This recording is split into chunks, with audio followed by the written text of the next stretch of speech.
বিসমিল্লাহির রহমানির রহিম। সুপ্রিয় দর্শক, আমি তালুকদার শাফায়েত বাংলাদেশ আইন সহায়তা কেন্দ্র ফাউন্ডেশন বাসক মানবাধিকার সংস্থা থেকে আজকে হাজির হয়েছি চাঁদপুর জেলার মদনা গ্রামে। প্রিয় দর্শক, আপনারা জানেন ইতিপূর্বে আপনারা আমাদের আগে লাইভে দেখেছিলেন। গত 12/12-তে আমরা এখানে হাজির হয়েছিলাম। আমরা পর্যায়ক্রমে যে আলাপ আলোচনা হয়েছিল কাগজপত্রের ভিত্তিতে, আমাদের এখানে একটু জটিলতা থাকার কারণে আমাদের কাছে সময় নিয়েছিল বিবাদী পক্ষ। তারই ধারাবাহিকতায় আজ আমরা এখানে আবার ঘটনাস্থলে হাজির হয়েছি। আমরা এখানে আজকেও ঠিক সেই আগের ন্যায় কাগজপত্র এখানে যাচাই বাছাই করার পরে যেটা আমরা দেখতে পেয়েছি সেটা হচ্ছে যে বিবাদী পক্ষ জনাব যে বাদী বাচ্চু সাহেব, উনি কারো কাছে জমি বিক্রি করে নেই এবং বিবাদী পক্ষ আমাদের চাওয়ার যে কাগজপত্র সেগুলো কিছু দেখাতে পারেন নাই। এবং তারই ধারাবাহিকতায় আজকে আমাদের আরেকজন বিবাদী ভাইয়ের নামটা হলো মুক্তার ভাই, উনি পরবর্তীতে এখানে হাজির হয়েছেন। উনি একটু সময় চেয়েছেন আমাদের কাছে যে আরো কিছু কাগজপত্র প্রয়োজন আছে। আমরা আবারও তাদেরকে সময় দিয়েছি। আমরা এর পরবর্তী তারিখে আমরা আপনাদের কাছে জানাতে চাই এই লাইভের মাধ্যমে, যদি পরবর্তীতে আবার কোনো ধরনের এই তালভাড়া শুরু হয়, কাগজপত্র দেখাতে পারি নাই, এই সমস্যা বিভিন্ন ধরনের কোনো সমস্যা দেখানো হয়, তাহলে এটা আমরা বরদাস্ত করব না এবং উপস্থিত কাগজপত্রের ভিত্তিতে আমরা এখানে যেটা পাবো সেটার উপরে আমরা রায় দিয়ে এবং বাচ্চু সাহেবের যে 18% জমির দাবি, সেই জমি তাকে আমরা সরকারি আমিন ধারা এবং আমাদের এখানে অ্যাডভোকেট সাহেব আছেন, পরিচালক প্রশাসন আছেন, থানার প্রতিনিধি মহসিন ভাই এখানে আছেন, সবাইকে নিয়ে আমরা আপনাদের সুন্দরভাবে বিষয়টি সমস্যার সমাধান করার জন্য আমরা চেষ্টা করব।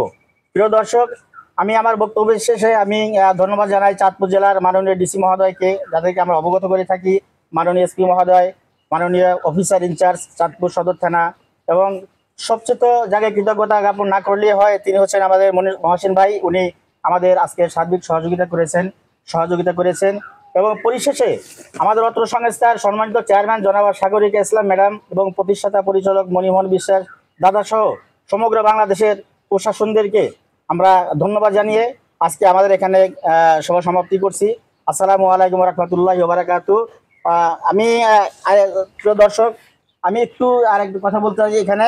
মুক্তার ভাই, এই যে আপনি আগামী তারিখে যে একটা সময় চাচ্ছেন, সেটা কতদিন পরে সময়টা নিলে আপনি পারবেন, এটি আপনি বলবেন, এবং সেই টাইমে আপনি যথাযথ কাগজপত্র হাজির করবেন এবং আপনার যাকে যাকে প্রয়োজন, যদি মনে করেন যে আরও আপনার ব্যক্তিগত কাউকে প্রয়োজন হয়, তাদেরকে আপনি নিজের মতো দাওয়াত দিবেন। আমরা তো আপনাকে চিঠি দিবই, সেই সময় রাখবেন যাতে আর নেক্সট আর কোনো ধরনের আর সময় নেওয়া না হয়। কতদিন স্যার, এটা তো সঠিক সময় দেওয়া যায় না। অফিসিয়াল হয়তো কাগজ আমার একটা দেখা গেছে কুমিল্লা যাইতে হইব বা একটা চাঁদপুর খুঁজতে হবে। যদি ঘরে না থাকে আমি ঘরে দেখবো, যদি থাকে তো আমি ইনশাল্লাহ আপনাকে 15 দিন কি 1 সপ্তাহ দেন, আমি চেষ্টা করবো। অর্থাৎ আজকে 15 তারিখ, আমরা আগামী মাসের 1 তারিখে আমরা আবার প্রিয় দর্শক এখানে ঘটনাস্থলে হাজির হব। আপনারা ততক্ষণে আমাদের সঙ্গে থাকবেন। রোজা শুরু হবে, রোজা তো পয়লা 2 তারিখ থেকে 1 তারিখ আপনার ক্লাস, 2 তারিখ থেকে রোজা। আমরা 2 তারিখ আসবো নাকি? আবার এখানে এই মাস তো 28 দিনে, আরো 2 দিন বাড়াই দেন। এই ফেব্রুয়ারি মাসটা 28 স্যার। তাহলে আপনি কোন না কথা বলবো, সামনে তো রেলে সামনে কোন আপনি কেমবলা দেন আর করতে বাড়িয়ে দেয়। 2 তারিখে আমরা 2 তারিখ দিব। ওনারা আবার একটু আপত্তি বলছে। কি আপত্তি বলেন? সামনে আসুন।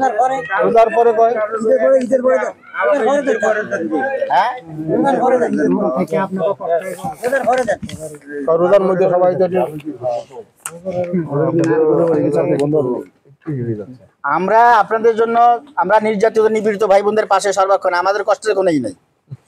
আমি এই জমি খাতের ভিতর থেকে গাড়ি চালাই, আমি মানুষের কাজ করতে যাই, জমি খাতের আলি ভিতর দিয়ে গাড়ি চালাইছি।